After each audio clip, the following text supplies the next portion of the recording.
নমস্কার, আমি কাকলি রান্নাঘরে আপনারা সবাইকে স্বাগতম। আশা করি সবাই ভালো আছেন, সুস্থ আছেন। আজকে আমি আপনার লিগা আরেকটা নতুন রেসিপি লইয়ে হাজির হয়েছি। আজকে রান্না করবো আমি মাশরুমের ঘুগনি।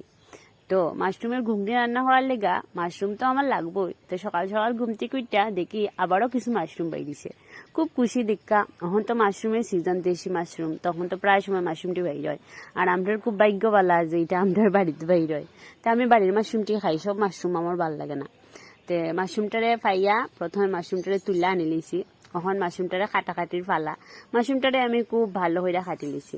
মাশরুমটা কাটার পরে বেশি বেশি একটু বড় বড় করে টুকরা কাটছি।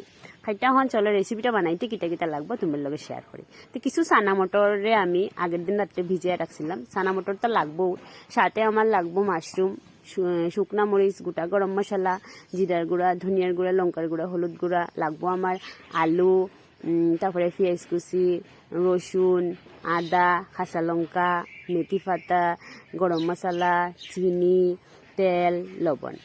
তো প্রথমে রেসিপিটা বানাই লেগা মাশরুমটারে আমি ফাঁপিয়ে জল ফালাই দিব। যেহেতু এটা দেশি মাশরুম, তো যদি কিছু থাকে জীবাণু টিবাণু এটার লেগা এটার মধ্যে ফাঁপ দিয়ে আমি জল ফালাই সবসময় মাশরুমটারে রান্না করি। তো ফাঁপ দিয়ে জল ফালাই দিব। এরপরে আমি কুকারের মধ্যে আগে যে ছানার মটরটা ভিজিয়ে রাখছিলাম যে আগের দিন রাত্র, এটারও আমি কয়েকটা সিটি দিয়া লামাইলাম, এটারে সিদ্ধ দিলাম। এরপরে আলুটারও খাইটিলাম। আলুটারে যে খাইতে রাখছিলাম আলুটারও আমি লবণ আর হলুদ দিয়া লাল লাল করে ভাজা দিলাম। এখন আমি মেন রান্নার ফালা।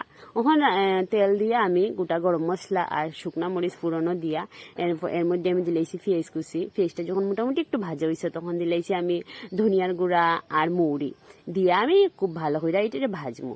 মোটামুটি যখন ভাজা হয়ে যাব তখন দিলাম আমি আদা, রসুন আর কাঁচা লঙ্কার পেস্ট বানিয়ে রাখছিলাম, ওই পেস্টটা দিয়ে আমি আবারও কষাইবো। এরপরে আমি দিলাম ওই গুঁড়া মশলাটা, নর্মাল ঘরোয়া গুঁড়া মশলাটা দিয়ে আমি একটু জল দিয়া খুব ভালো করে মশলাটা এখন কষাকষির পালা। যখন মোটামুটি একদম কষানি হয়ে যাব, তেলটা যখন বাসিয়ে বাসিয়ে উঠবো, তখন আমি আগে যে সিদ্ধ হয়ে রাখছিলাম চানা আর মটর, এই চানা মটরটা এটার মধ্যে দিলাম, দিয়ে আমি আবার কষাকষির পালা খুব ভালো করে। এরপরে আমি মোটামুটি একটু কষাইয়া এর মধ্যে আগে যে মাশরুমটাও দিলাইমো, দিয়ে আমি আবারও কষাইমো। তারপরে আলু ভাজিয়ে রাখছিলাম, আলুটাও দিলাইমো, আর দিলাইমো আমি স্বাদ মতো লবণ।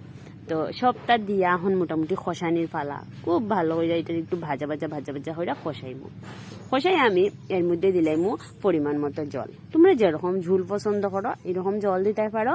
আমি মোটামুটি একটা ঝুল পছন্দ করি, অতটা ঝুলও না আর অতটা শুকনাও না, মোটামুটি একটা ঝুল ভাল লাগে আমার। তো এইরকম একটু ঝুল দিয়া আমি মোটামুটি এটা জাল দিই। যেহেতু আমার সপ্তাহে ভাজা, সপ্তাহে সিদ্ধ করা, তো বেশিক্ষণ জাল না দিলেও কিন্তু মোটামুটি একটা জাল দিব। দিয়া এর মধ্যে আমি মেথি পাতা, চিনি আর গরম মশলাটা দিয়া আমি আবারও কিছুক্ষণ জাল দিব।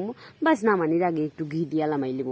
বাস আমার ঘুগনি রেসিপিটা ডান। খুবই মজার রেসিপিটা, আর রুটির সাথে খাইতে তো অসাধারণ কেটা হইতাম। তো আমি সাথে সাথে রুটিও বানাই লিছি, খুবই মজা লাগে। একবার অবশ্যই তোমরা বাড়ি ট্রাই করে খাইয়া দেখো। আর যদি আমার রান্না ভাল লাগে লাইক করে কমেন্ট